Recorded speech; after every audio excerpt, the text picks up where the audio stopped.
Bonjour, bonsoir. Aujourd'hui, on m'a demandé de faire une vidéo sur la mayonnaise parce que certains d'entre vous ont des soucis avec la recette de la mayonnaise. Alors voilà, je m'exécute. Comme le cacouk était donc sorti du placard, ça je vous réfère aux dernières recettes que j'ai faites. Je vous propose de le faire avec le cacouk. Normalement, sur mes vidéos, vous devriez pouvoir retrouver la vidéo de la mayonnaise faite au Thermomix. Très facile aussi. Mais bon, ici le cacouk était de sortie, donc voilà. Je vous propose donc de faire la mayonnaise donc du cacouk version application Kenwood World, donc de l'application. On va donc simplement sélectionner mayonnaise dans l'application. Il n'y a qu'une seule recette, on ne sait pas se tromper. Alors on va maintenant aller appuyer sur préparer. Et avant ça, on va vérifier ensemble qu'on ait tous les ingrédients. Donc jaune de 40 grammes, je crois que c'est à peu près 2 œufs, moutarde de Dijon, huile d'arachide, moi je préfère de l'huile plus neutre, donc de l'huile de colza, mais l'huile d'arachide c'est très bien aussi, et du vinaigre blanc. Donc voilà, on est parti pour, disons, 4 personnes, 4 portions, ça va durer à peu près 5 minutes, et je pense que comme j'ai tous les ingrédients, ça ne devrait pas poser de souci. On démarre. Première étape, on nous demande de préparer et réserver l'huile d'arachide. Donc on va lancer la balance, comme ceci, la petite icône. La balance est bien à 0, on va donc peser 180 grammes. On commence par peser donc son récipient. Le récipient, ensuite on va faire la tare. On va pouvoir commencer à peser nos 180 grammes d'huile. Pour rappel, dans mon cas, je préfère l'huile de colza.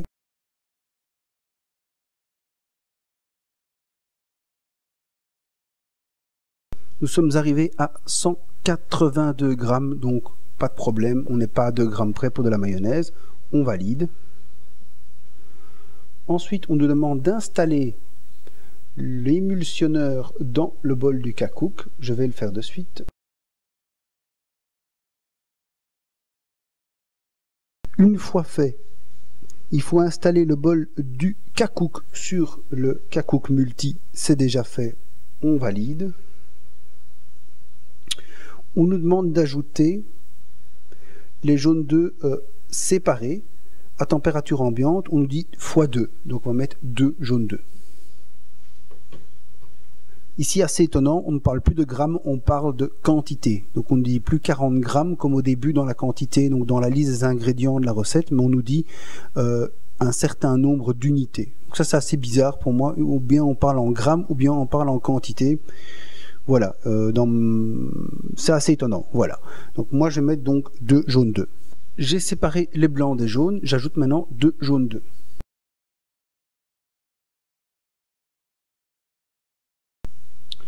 Les jaunes d'œufs sont ajoutés, on valide.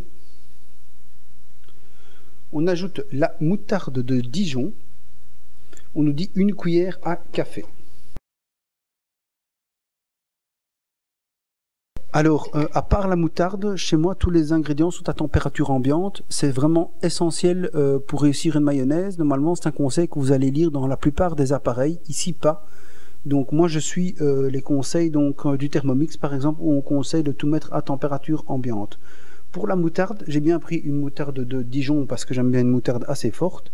Et surtout, j'aime bien que la mayonnaise ait du goût.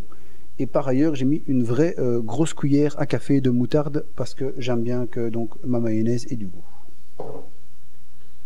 La moutarde est mise, on va donc valider. On demande donc de fermer le bol du cacouk. Alors ici on ne précise pas avec ou sans bouchon, donc je ne sais pas s'il faut le bouchon.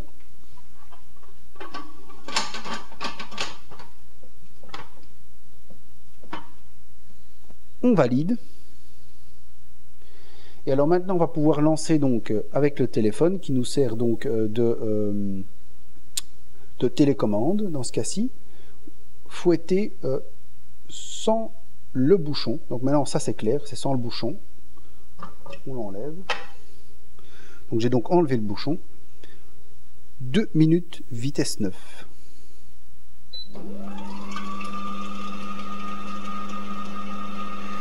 Alors là, heureusement que je sais comment est-ce qu'on fait une mayonnaise, parce que si je n'y vais pas penser, ça ne passe pas l'étape suivante tout de suite. On nous demande d'ajouter l'huile d'arachide préparée lentement pendant que la machine est en fonctionnement. Donc j'espère que c'est pas trop tard. Je vais commencer comme si j'avais un Thermomix, je vais suivre leur méthode, donc en fin filet.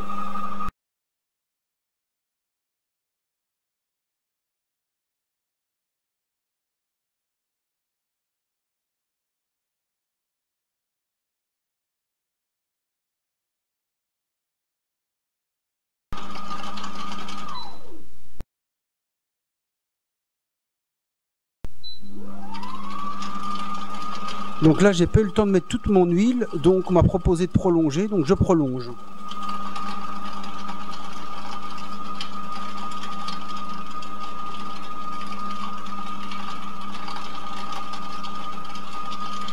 Alors vraiment, pour moi, le secret d'une mayonnaise réussie, c'est vraiment de travailler par fin filet, par petite quantité d'huile qu'on ajoute vraiment progressivement. Donc vraiment, prenez le temps, n'hésitez pas à prolonger comme moi.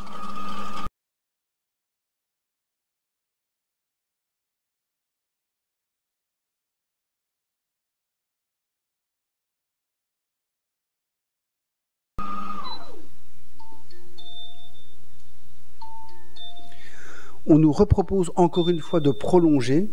Alors, a priori, la mayonnaise a pris, mais donc pour la prochaine fois, je mettrai d'office 4 minutes minimum, voire 5. Hein. Donc maintenant, c'est pas très malin. Si j'avais pas été plus loin, on me propose d'ajouter l'huile d'arachide préparée lentement pendant que la machine est en fonctionnement.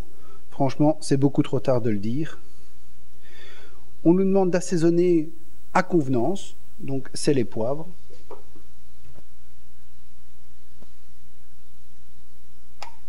On valide. Et on nous demande d'ajouter du vinaigre blanc, 2 cuillères à café. Je vais mettre une demi-cuillère à soupe.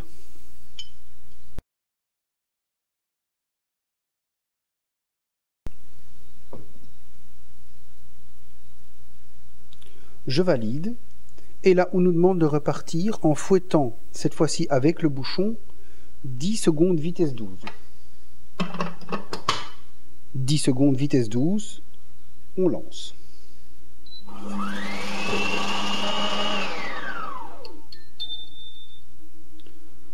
Je valide. On nous demande de transférer la sauce dans le bocal. Comme vous le voyez, on obtient une très belle mayonnaise qui vraiment se tient. Vous voyez bien qu'elle reste bien contre les parois, elle ne coule pas, donc on a vraiment une bonne mayonnaise qui se tient. Je vais faire le sous-vide après, c'est-à-dire que j'ai un appareil qui permet d'enlever l'air de la conserve. C'est assez pratique pour conserver votre mayonnaise plus longtemps. Et vous allez voir, comme elle est bien réussie, ça vaut la peine de même doubler les quantités pour avoir directement un bon récipient.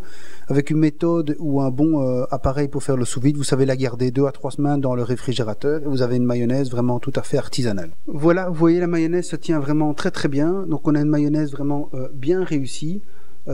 Pour moi, aucun problème avec la recette. Donc juste les petites étapes qu'il faut connaître presque par cœur, préparer l'huile à l'avance et penser à aller à l'étape suivante. Donc si vous êtes un peu cuisinier ou vous avez bien cuisiné, vous savez normalement qu'il faut en fait le faire à l'avance. Donc le pas à pas est pas très bien fait, mais vous savez vous en sortir sans. Autre bémol, je trouve que la quantité, on aurait pu faire beaucoup plus. On a un grand bol avec le K-Cook et par défaut ils mettent 4 personnes, c'est vraiment tout petit comme quantité. Donc franchement, n'hésitez pas à faire beaucoup plus. J'espère que ça aurait aidé la personne qui m'a demandé donc comment faire une mayonnaise avec le K-Cook, parce que comme ça, grâce à la vidéo, elle verra que c'est très très simple. Pour les autres, j'espère que ça vous aura aussi aidé, que ça vous aura intéressé. Et je vous souhaite une très bonne journée, une bonne soirée, et je vous dis déjà bye bye, à la prochaine pour de nouvelles recettes. Salut!